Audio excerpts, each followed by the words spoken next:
Hello. Welcome back to my channel. If you have been here before, thanks for joining, and if you're new here, my name is Molly. I'm a maker based out of the San Francisco Bay Area, where I live with my cat and my fiance, Will. On this channel, I talk about knitting and any sort of other crafty endeavors that I've been up to recently, or not so recently, as the case may be today, for example. It's been a while since I've been here on this channel. I'm sorry for the absence. There was kind of a lot going on. So I guess I'll give you a little bit of a rundown. First of all, as you may have gathered from my intro, I'm engaged. That is a pretty new development. My fiance and I got engaged a couple months ago now, and we've been in the thick of wedding planning, trying to get kind of those things done that need to be done quickly, like picking a venue and some other vendors. So we do have a venue, we have a date, we're getting married next August. Booking the venue was really stressful because we are trying to keep this a relatively budget affair. We don't want to spend too much money. So a lot of the more cost-effective venues were booked for every Saturday between April and October, and they don't have off-season pricing, so it's kind of turned into a whole thing. My advice to you, if you are getting engaged soon, is to consider getting engaged in the winter, because I think you'll have an easier time finding venues, but it all worked out in the end. Now that we have a venue, we can relax a little, although there are a couple bigger things like photography and catering that we need to work out really soon, and we need to start sending out, those invitations or save the dates to people. That's kind of been a big development in my life that's taken up a good amount of my time. Something that's taken up arguably more time is my job. As many of you know, I finished my PhD in 2023, and I've been trying to figure out what that next step is going to look like for me for quite a while. I haven't been quite sure exactly what type of role I want. There's been a few things that I've been trying to figure out. So luckily, I found a position that's been really great. I started at the beginning of the summer. It's mostly at home, which is also wonderful. I do have a once-a-week commute kind of deep out into the East Bay suburbs, for those of you familiar with the area, but we're still living in Berkeley, where we were when I was doing my PhD, in our same apartment, which is, a little small, but we are making it work.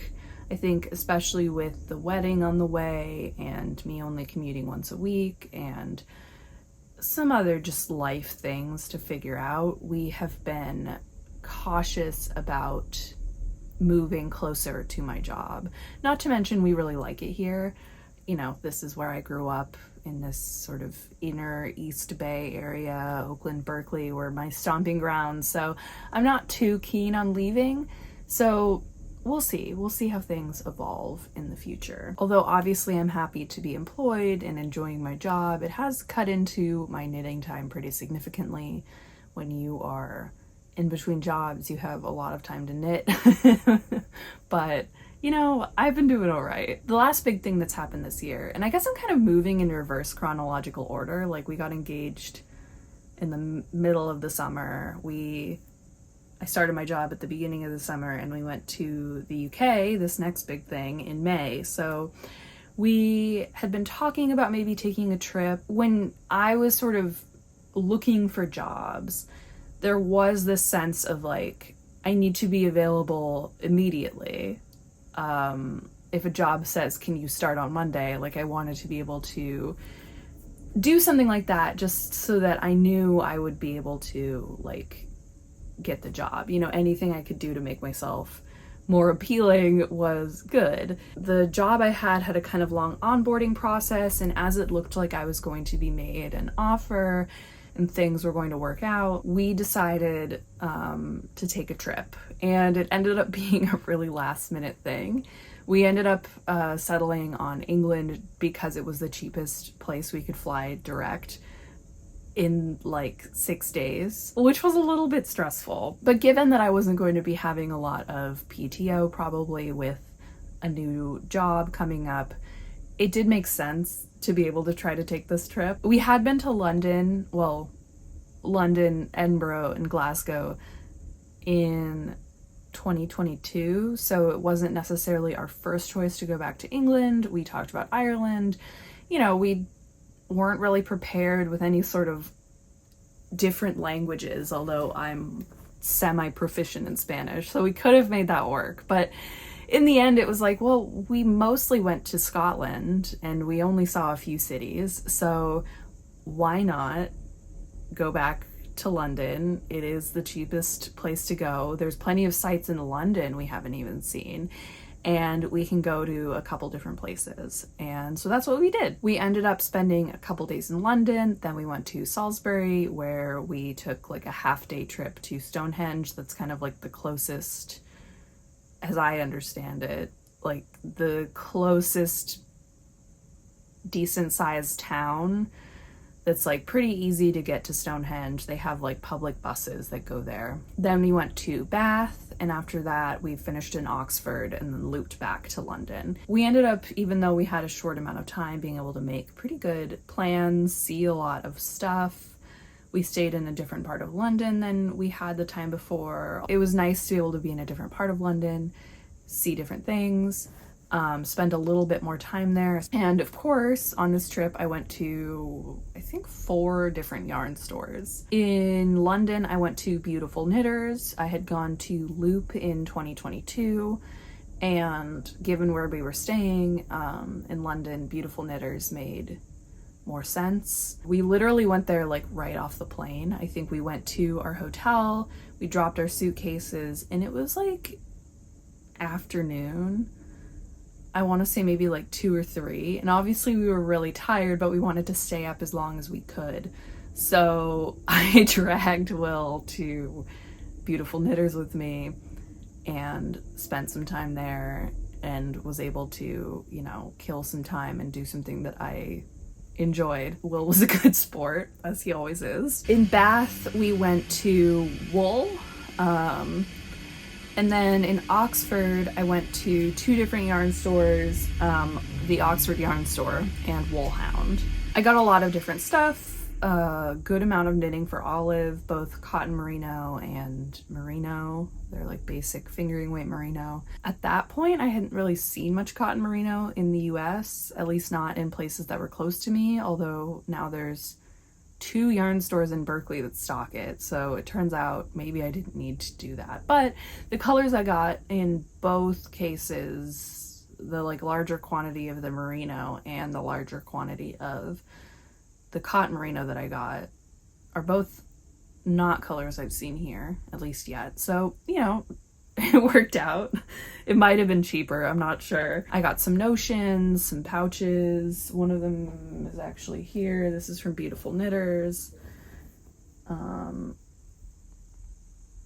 Little fox knitting. And I got a little bit of hand-dyed yarn, which I guess is the thing that I'll highlight quickly before I start talking about all the things I've been knitting. So at Beautiful Knitters, Wool, and Bath, and the Oxford Yarn Store, I got this like fade, I suppose, of 3 different yarns. I had this idea of maybe trying to pick up different items that I could use together in something. I'm gonna try for a sweater, I think. So these are all fingering weight yarns. This one is from Schwedenroth Yarns. I hope I didn't butcher that too badly. This is a German dyer, and this is the luxury sock base, 75% superwash, 25% nylon, and 100 grams is 425 meters, and this is their colorway Sage Vintage. So I saw this skein and I liked it, and I figured I could probably find something that would match with this pretty well at the next stores I went to. And I did look a little bit online to see if I could kind of scope out what the options were. In Bath, they didn't have much hand-dyed yarn at Wool, but they did have minis of their hand-dyed yarn. So this is Dye Bath. It says here, I don't know if you can see that. This is their Deli Sock Mini, and there's 85 meters in 20 grams in each of the minis, and the colorway I got was Robin's Egg. So I got 5 minis to make 100 grams. They are all the same colorway and dye lot. It will be annoying kind of having all these extra ends, I suppose, but it does kind of free me from maybe having to use like every single ounce of this yarn. I think I can kind of work my fade maybe a little bit better because I have more control over the colors kind of coming out of this yarn, and I don't think I'm going to need 3 100-gram fingering weight skeins to make a sweater, so it'll work out. In Oxford at the Oxford Yarn Store, I got this Ching Fiber fingering yarn. So this is the Dashing Fingering base. It is 100% merino, and 100 grams is 400 meters. And this is the colorway Denim. I think my fade will kind of go like this. I don't know exactly how well I'll be able to work it, but we'll see. I did get one last skein of fingering weight yarn that was hand dyed, and this is James Makes Yarn. This is a fingering weight yarn, 75% superwash merino, 25% nylon.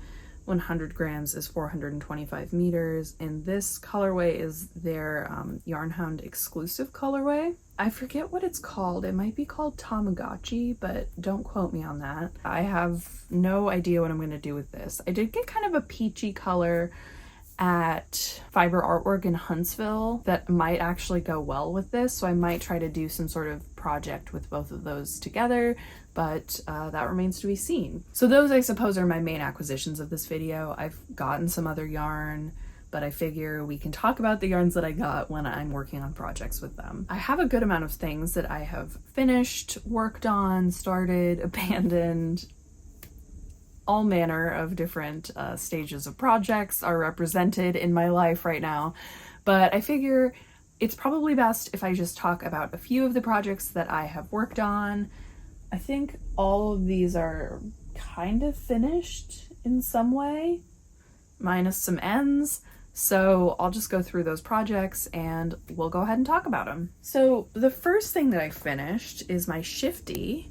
This is a pattern by Andrea Mowry, and I used Cascade Heritage Wave, so that is a 75% merino, 25% nylon sock yarn. This original pattern calls for Spin Cycle, which is I guess technically a sport weight yarn, but it's a very light sport. So this actually worked pretty well. I was able to, you know, make my gauge work. I believe the colorways I ended up using were Woodsy Forest, Stained Glass, and Blues.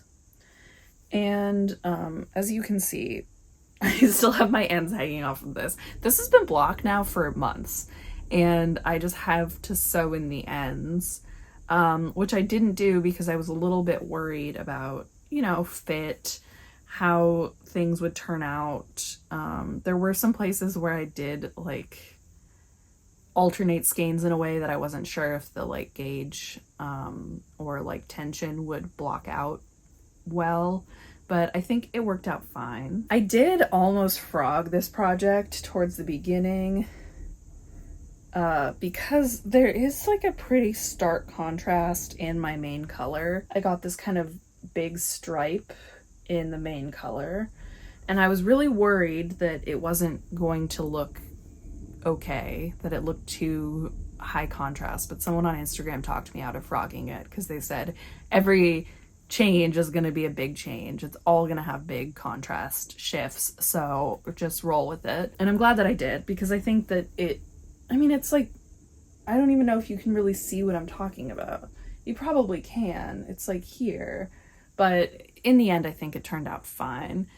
This was a good amount of color management, I will say, because you're dealing with all these skeins that are shifting colors. And I wasn't insistent that the colors match 100% across the board for like the sleeves and the body, but I wanted it to be similar-ish. And that's a little complicated when you're changing, you know, like you basically have to knit the sleeves and the body sort of at the same time to keep the colors relatively consistent, or you need to like pick through your skeins for the parts that have colors similar to what you want.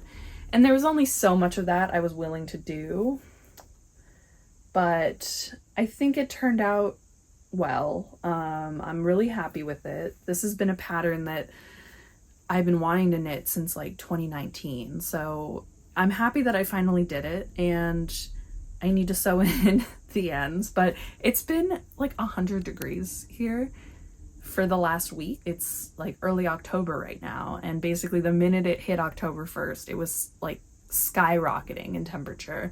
So I'm not ready to be wearing sweaters like this, even if the rest of the world is, or the rest of the Northern Hemisphere, but this does read very fall to me, and once we actually have some fall weather, I'm excited to be able to wear it. The next thing that I finished is something from my Make 9. Until recently, one of the only things from my Make 9 that I actually finished. This is the Set Pullover by Ozetta.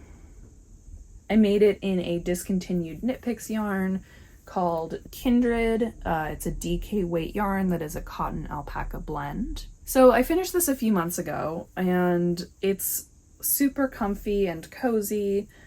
Because it doesn't have any wool in it, it's kind of like drapey and doesn't hold its shape super well, but it's a great like lounging piece. I do really enjoy the way the neckline looks. I think that it's like a super polished part of this pattern. Now, is this the most polished sweater I've ever made? No, it's not. My tension's a little bit iffy. I think this isn't a very forgiving yarn combination, and I have knit with and frogged this yarn a bunch of times because I was trying to make a self-drafted sweater with it originally. So I probably could have like soaked the skeins, and like it might have evened out some of the tension in here that's like not perfect, but in the end, it's a really cozy sweater, and I'm happy for this to be something that I just kind of lounge around in a little bit more like in the house as opposed to out and about.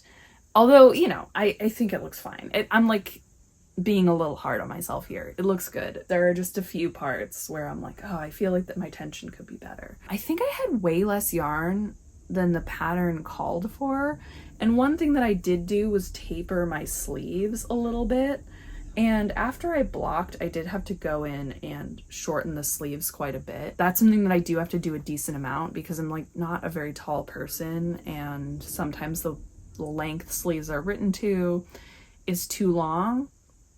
But also with blocking, my sleeves can sometimes grow an amount that I'm not 100% certain of. Like I don't know exactly how long they'll end up when I block it. So these ones I did have to go in and shorten, but I tapered them a little bit. It's pretty minimal. I don't know if you can even really see. I forget exactly how many decreases I did, but I did a few, and I'm happy with that. I don't love sleeves that are like huge on me. I feel like I'm always dipping them in stuff like food, and I feel like the draft also comes up the arm, and I'm just not a big fan of that. So the sleeves are a little more tapered, but yeah, I would love to make this pattern again, or the Moonset tee. I really like this detail. I found it pretty easy to follow and make, and yeah, once it's cold again, I think I've finished it right at the tail end of kind of our colder weather, so I think it'll be a great piece for the winter to keep me cozy. Next, I did a test knit for the Ivy Top by Iris Makes. I made it in Knit Picks Gloss Fingering, which is a 70% merino, 30% silk yarn, and I used the colorway Jacaranda.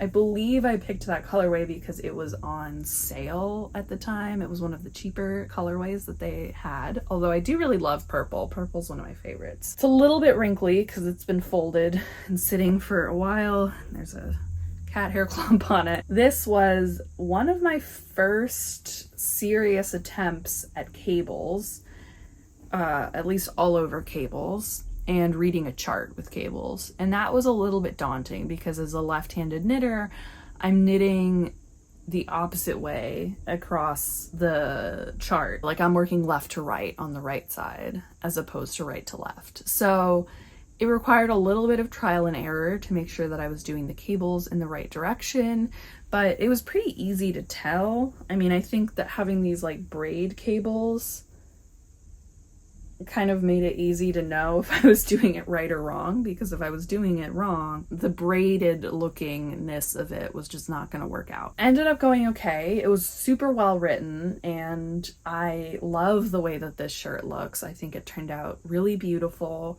If you're looking for a cabled tee pattern, this is definitely one that you should check out. I think it's like a classic and something that is just like a great wardrobe staple. The ivy top is meant to have like no ease or a little bit of negative ease, I believe. I made the 38-inch size, and my bust is like 37 to 38 inches, so it turned out to have like 1 inch of positive ease, maybe, to like no ease. It fits really well. Definitely recommend. I used, I believe, 3 skeins maybe of the yarn, although there was like a little bit, I think my weight makes it seem like I used a little bit over the number of skeins that I actually used, because I guess the weight was just generous of my skeins, so that's something to note. But it doesn't take that much yarn in the end, because, you know, you're knitting something with negative to no ease, and it's just a tee. So yeah, something to consider adding to your queue and your wardrobe if you haven't already. The next thing is a little follow-up, I guess, from my yarn crawl video. I used some of the yarn from the yarn crawl, and I made this Cumulus Blouse, and that's a pattern by Petit Knit. This uses Biche et Buches, Le Petit Lambswool in gray beige, and a Verb for Keeping Warm's frond in their yarn crawl colorway marine layer. I made this in like April, May, June, I think, as part of the marine layer knit along that Verb ran after the yarn crawl. I think I talked about buying this yarn in my yarn crawl video. I just really loved the colorway. Verb's yarn is like a tiny bit outside of my budget. It was especially out of my budget when I was not working, but it was just so pretty that I was like, how can I get my hands on some of this yarn? And it ended up being the most cost effective for like a sweater quantity to buy frond and then hold it with something cheaper. That's how I ended up using this color of the Petit Lambswool. It ends up being pretty subtle. I don't know how well you can even really see the variegation, but I bought it, I made a swatch. I decided to pick based on my swatch what pattern to make, and one of the only patterns that fit my swatch gauge pretty well was the Cumulus Blouse. I have the Cumulus tee and have been wanting to make that for a while, but I haven't made the blouse yet, and I wasn't sure if it was something I would really want because it's like very warm fabric, but I'm really happy with this. I haven't had much time to wear it, though I have been wearing it sometimes in the hot weather and just been sweating a little bit. It was, you know, an easy pattern. I do not love that Petit Knit basically only tells you like bust size and like number of skeins of the recommended yarn. It's a little bit hard sometimes to figure out if you have enough, but I was able to use, I think, basically every last bit of the marine layer in frond. So that worked out well, and I'm really happy with it. It's super comfy, and it's much warmer than you would expect because of the mohair. Maybe you would expect that, but it's like this kind of loose gauge, and it really does like trap that heat in a way that I am a little bit surprised by every time I wear it, because I'm like, oh, it's not that thick. It's like a little fuzzy, but it's a v-neck. I'll be fine.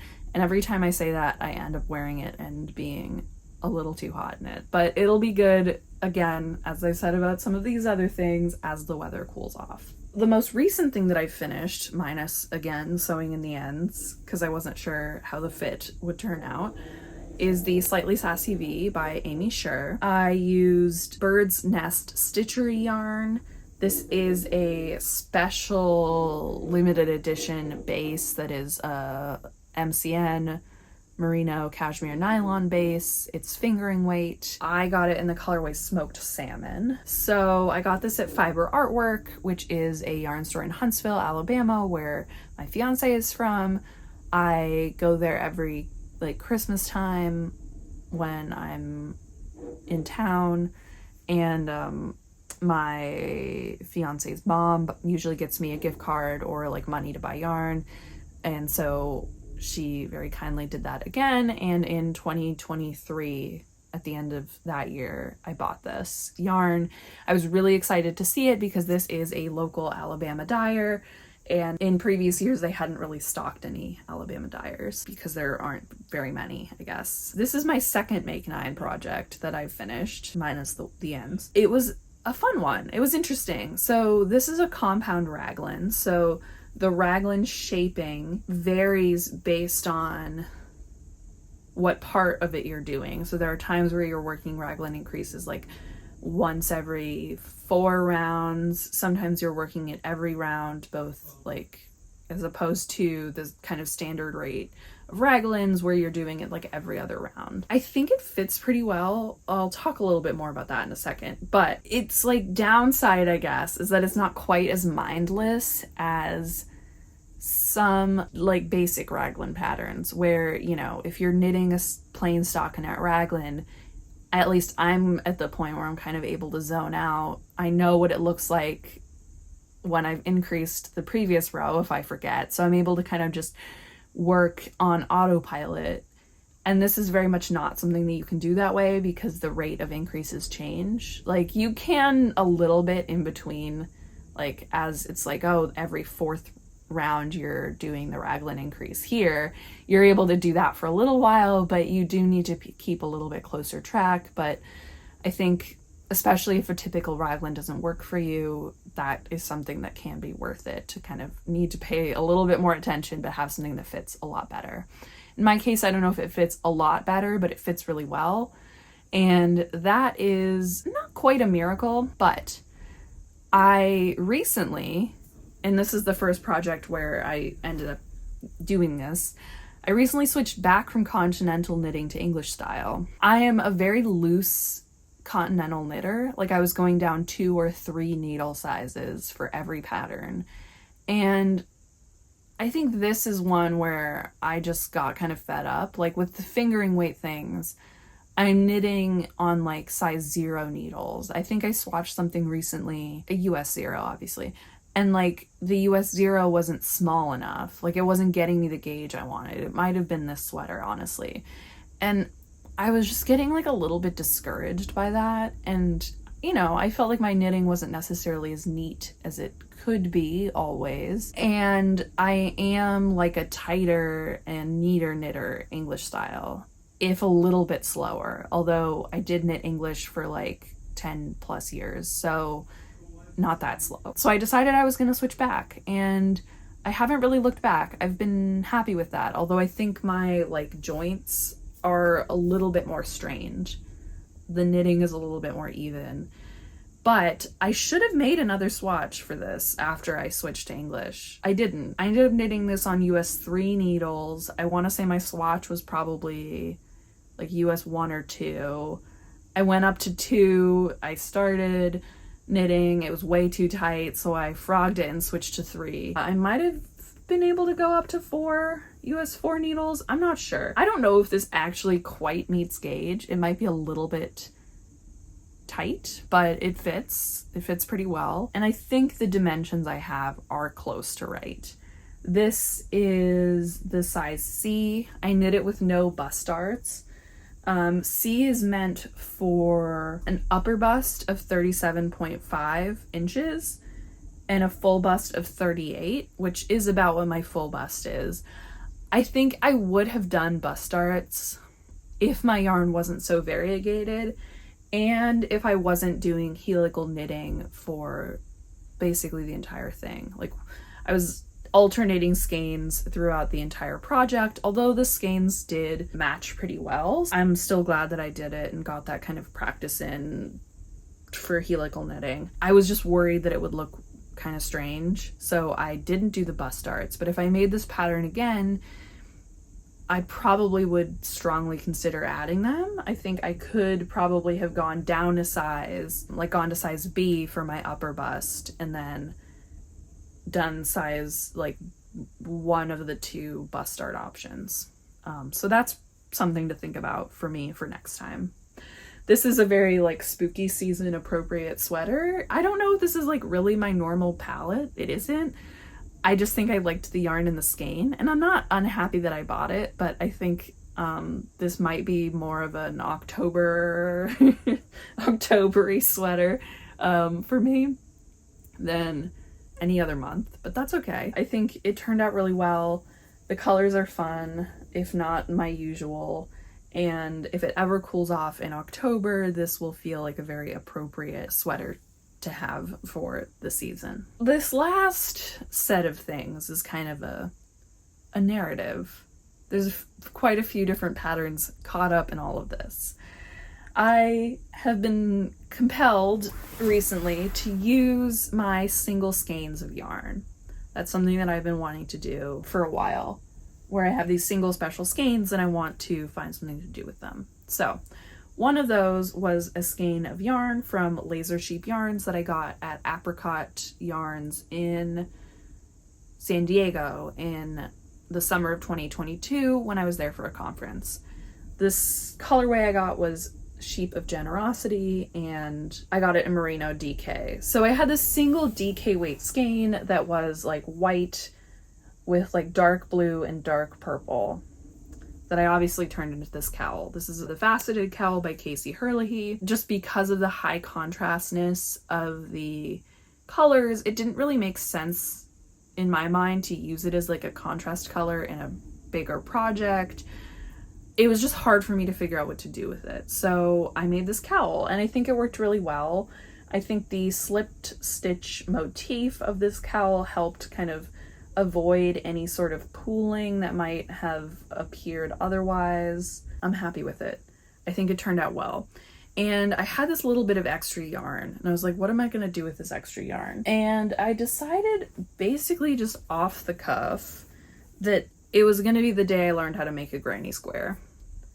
So I made a granny square with it. I looked up a tutorial, I found it, I rolled with it, and since then I have been granny squaring everything in sight. So I have a bunch of extra yarn from different projects, and I have had this idea of doing like a granny square or a granny stripe blanket with it. I'm an extremely mediocre crocheter, but I found that this was not as hard as I was expecting. I kind of already have it pretty well memorized. I just have been granny squaring everything. Once I finished making squares out of like the extra fingering weight held double or DK yarn that I had lying around, I went into my stash and I was like, what minis do I have? What do I have? I found some minis that I had been sitting on.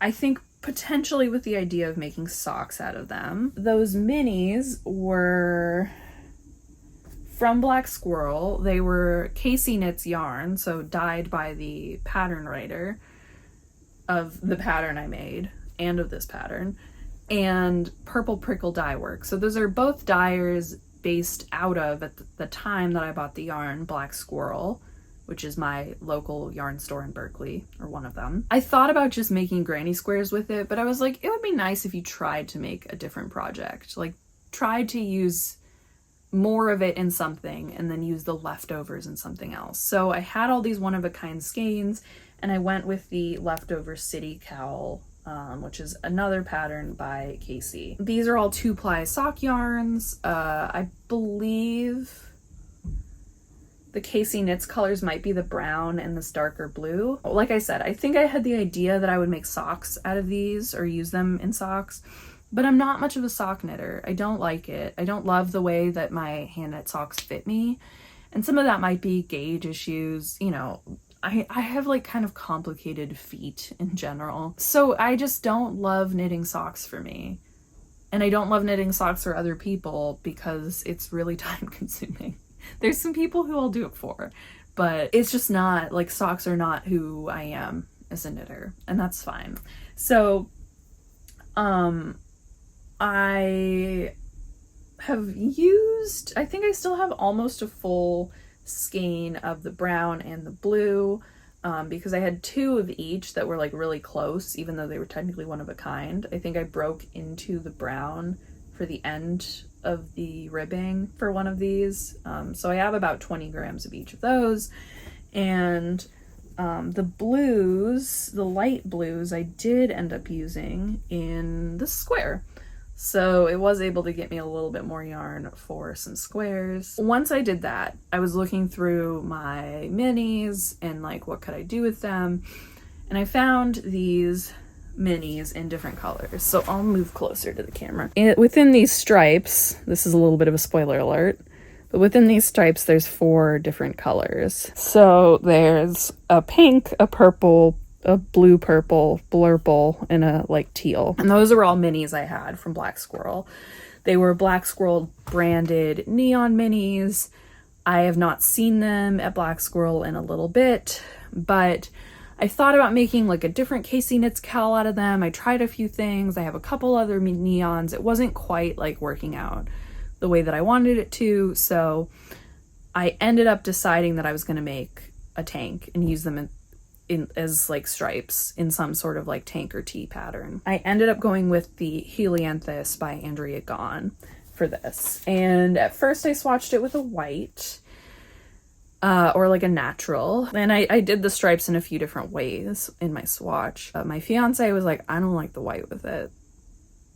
And I figured like maybe the black would be more fun and have more contrast. So I ended up getting some Knitting for Olive Merino in the colorway Licorice from Black Squirrel to make this. I ended up doing the stripes in such a way that I had 2 of the teal, 2 of the blurple, 2 of the purple, and 2 of the pink in each of the stripes. And then I did, I think, 5 rows of black in between. I was a little bit worried about the amount of yarn that I had, especially of the pink and purple. I bought 2 minis each of the blurple and the teal.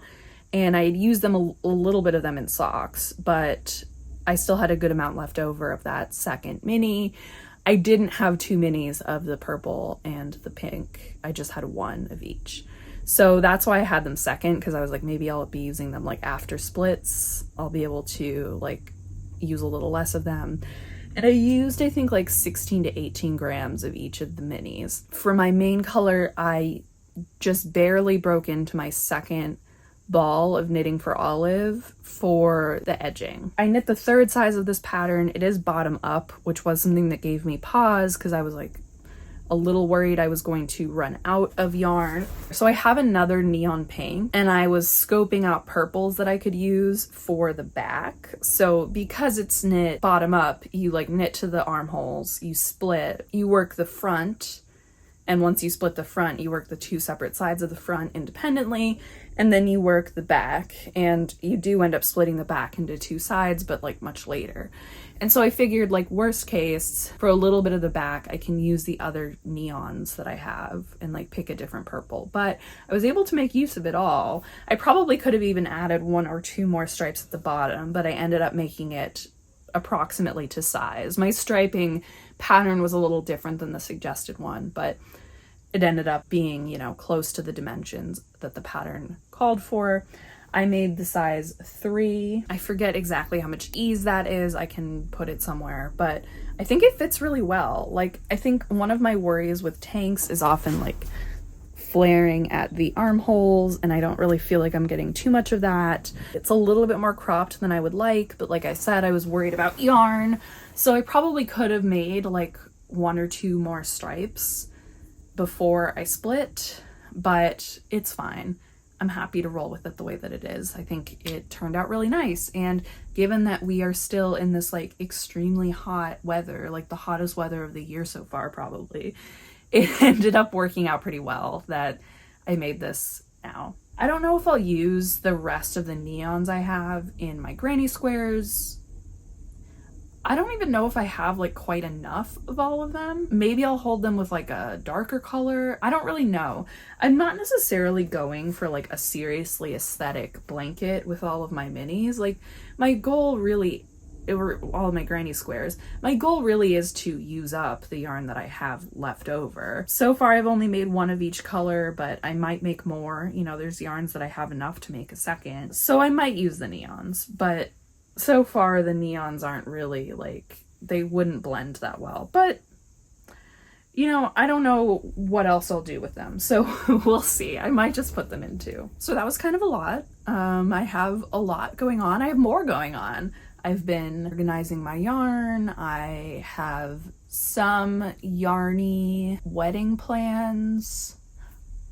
I'm not planning to make my dress, although it's something that I think about a lot. I don't think I'm going to do it, but I do have some DIY wedding ideas that involve sort of knitting and crochet that I hope I'll be talking about in future videos. I don't know how they'll work out, but I have some ideas to sort of try a few different things because like I said, we're not trying to break the bank on things like florals for our wedding, so maybe I can use my skills with yarn to try to fill in some of those gaps. This is most of what I've made though over the last like 6 months. Some of these things I think you saw as works in progress in some of my previous videos from the beginning of the year. That's more or less it. I will have more to talk about soon because like I said, I have things sort of in the works, projects that I've swatched for, projects that I'm working on, ideas for new sort of departure type projects, and we'll definitely be talking about those in the near future. If you're still here, thanks so much for sticking around, and if you enjoyed this video, don't forget to give it a like and subscribe to this channel. That way you'll know when I release my next video. I'm hoping to get on a schedule of once every other week or once a month now that I have a little bit more demands on my time, but I'm really looking forward to sharing some of the things that I have in the works with you and some of the ideas that I have, things I want to try. So I hope that I'll be back here with you soon. I hope you have a great rest of your day. Thanks so much for joining me, and I'll see you next time. Bye.